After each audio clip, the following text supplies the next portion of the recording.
All right, good morning, people of YouTube. So this time we are back with another deck profile for the BT21 format. This time we have Adventure. So the way that I have this built is going to be a tempo-oriented, mid-range style of deck that focuses on putting a lot of pressure on your opponent while constantly removing the threats on your opponent's board. It plays a very similar style to how Numemon played in BT15. You know, because you can float into bodies, all of your power plays are super cheap, you can threaten with aces, you can have a lot of damage out of nowhere. And while Numemon had Monzemon X in the level 5s, that was really terrifying and could eliminate damn near any threat, this deck has something very similar to that in every level 5 that you play. So this is a lot of fun. It's a list that I very much enjoy, and I hope that you guys will as well. So if you like this kind of content, make sure you guys like and subscribe, and we will start with the eggs. So I got 4 copies of Sunomon. The Koromon's DP buff is negligible. Sunomon being able to recur all of your pieces is very nice. This is part of the reason that you can get away with some lower ratios in your top end, like specifically the level 6s. But Sunomon can just grab things back from the trash, and that means that you have access to all of your good cards whenever you need them. So I'm going to actually start with the options instead of with the Digimon, because I believe that this is the most important card of the deck. And part of the reason that this deck plays a similar style to Numemon is because Numemon had like the Platinum effect and the Numemon X effect that let you float into other dudes whenever your bodies were deleted.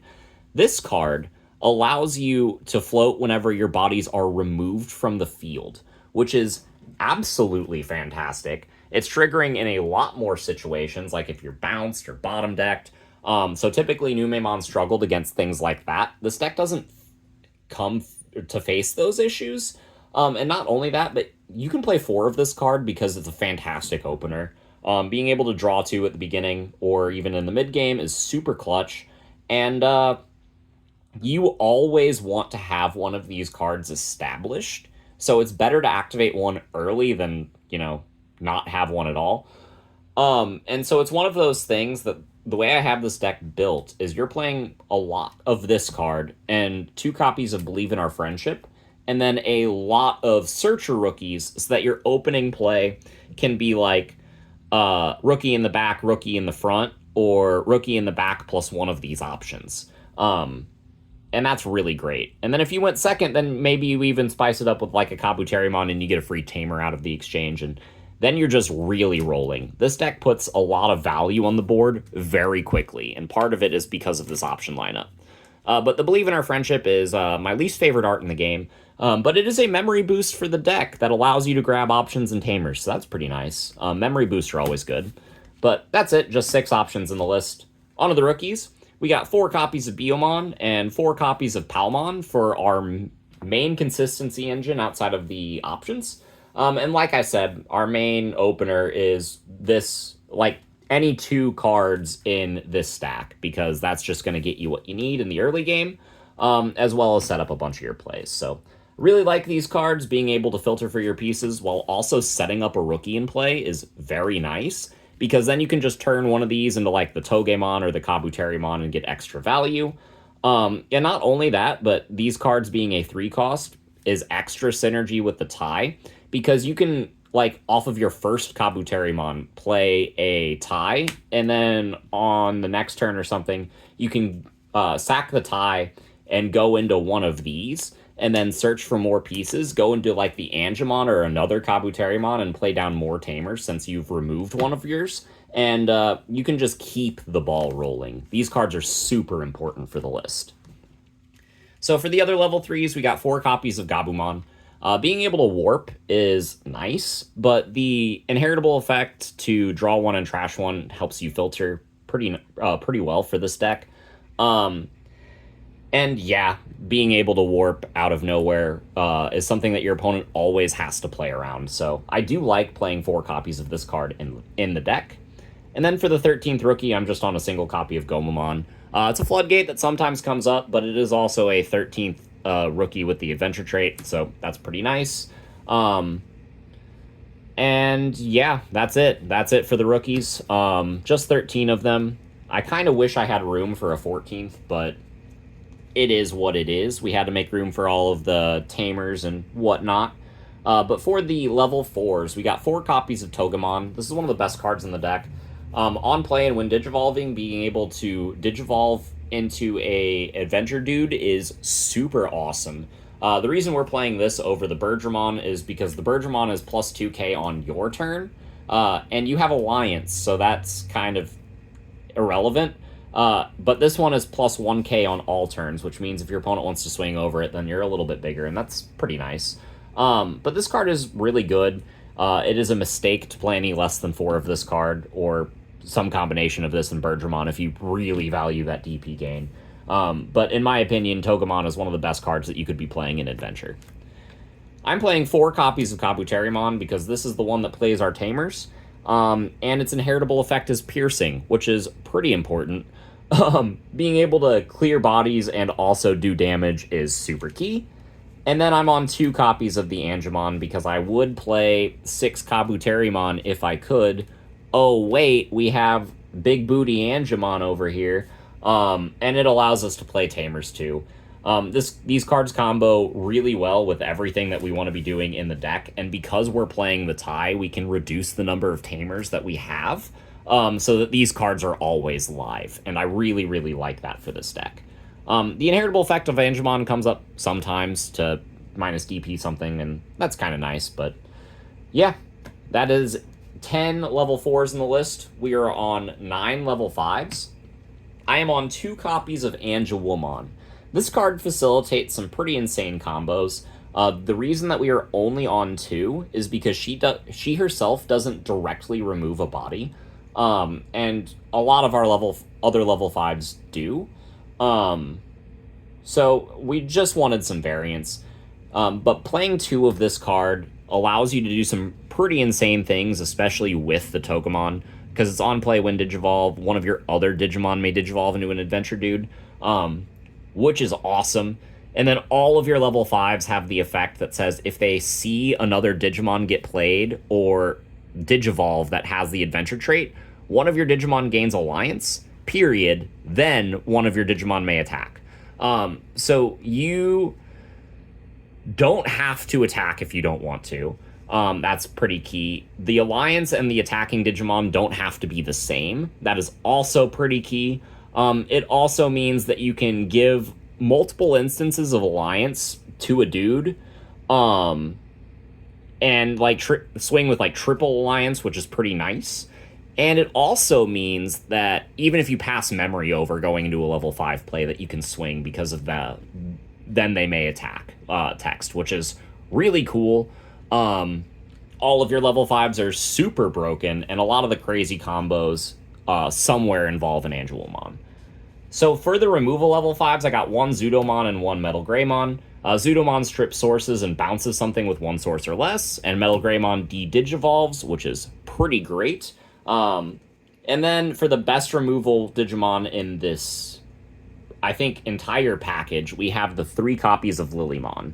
So I was playing a smaller number of this card to make room for a couple different one-ofs. But what I ultimately found is that this is the card that my opponent had to play around the most. So in order to keep them honest, I just wanted to make sure that I had this card at all points in the game. And this card being able to just bottom deck something that's suspended is really nuts. So I really love Lilymon. And yeah, that's why she's the 3 of. And then the last card in the level 5 package is going to be the 2 copies of the Mega Kabuterimon. Being able to unsuspend one of your dudes and then be able to swing with something with the other effect that all of your level 5s have and get more instances of Alliance is really great. There are a lot of times that I've just Mega Kabuterimon unsuspend my dude and then trigger that dude's effect because it saw Mega Kabuterimon get played and then swing for game. And that's hilarious. This card is absolutely fantastic, and it is a very viable Sunomon target if you need to close out your opponent's security. So that is it for the level 5s. I'm only playing 3 level 6s. I'm on 2 copies of Metal Garurumon Ace. This card can trigger its own alliance, because all of these level 5 dudes have the alliance inheritable effect. So you can play a dude off of this effect, and then get all of your value off of that and alliance with it, which is pretty cool. Being able to return things to the bottom of the deck is pretty cool. This is just a pretty cool card. I really like it. And this is one of these level 6s is what we are grabbing back with Numemon at some point in the late game.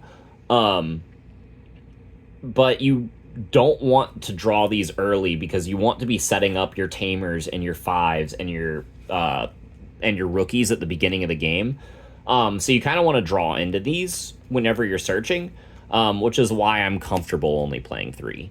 And then the third one is going to be the Wargreymon Ace. Giving your dudes immunity is pretty cool. Helps a lot with the mirror match, especially whenever they have their own Arcourage United in play. This is a really fantastic card. And I think that if I really saw Adventure being like the super dominant meta threat, then maybe we would switch over the Gabumons into Agumons and just play 3 copies of Wargreymon. So that way we could deal with the mirror match more effectively. But for right now, the way the meta is, I feel like this is the best spread into what I'm expecting to play against. And then that just leaves the Tamers. I'm on 2 copies of Tai. I floated going up to 3 on this, but the awkward part about this card is that Tai itself is only 1 color,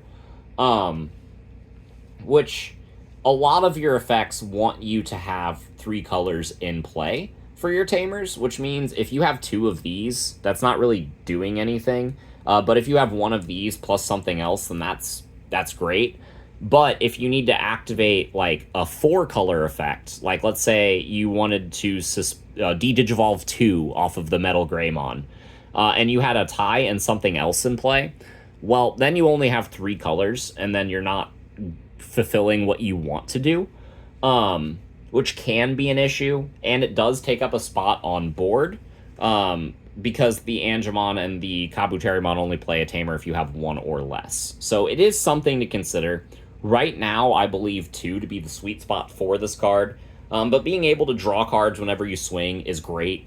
Having a memory setter with your memory gain Tamers, and the reduced cost that your Tamers provide is great.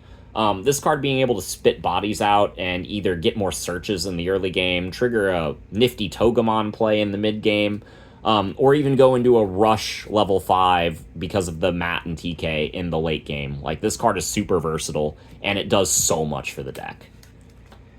Speaking of Matt and TK, I'm on 3 copies of this card. You want to see this, especially since we're playing the Mega Kabuterimon.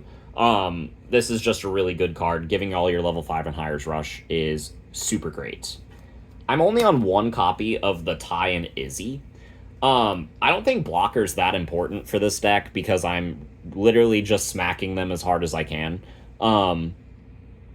So having blocker as a one-of Tamer is kind of nice, but this card is mostly in here just to split up the colors. Honestly, I'm considering dropping this for the Sora and Kari, the red-yellow one, that is like an exact carbon copy of this Joe and Mimi.